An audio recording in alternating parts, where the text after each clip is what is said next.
This is a like you can crush your opponent if your opponent is playing the Italian opening. So let's see how it goes. So here white plays pawn to e4. You reply with pawn e5, knight f3, knight c6, and now bishop c4. This is what the start of the Italian opening, and now you play the bishop to c5.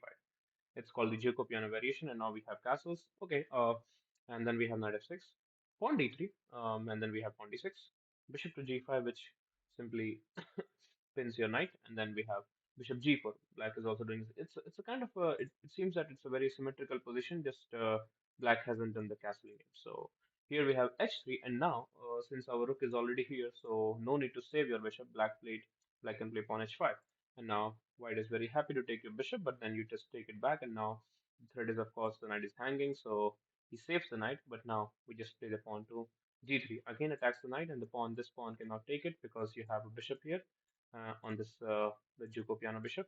So knight comes back to this square, but now here black starts the real craze, which plays knight to g4, simply giving up the queen. He's saying, okay, just take my queen.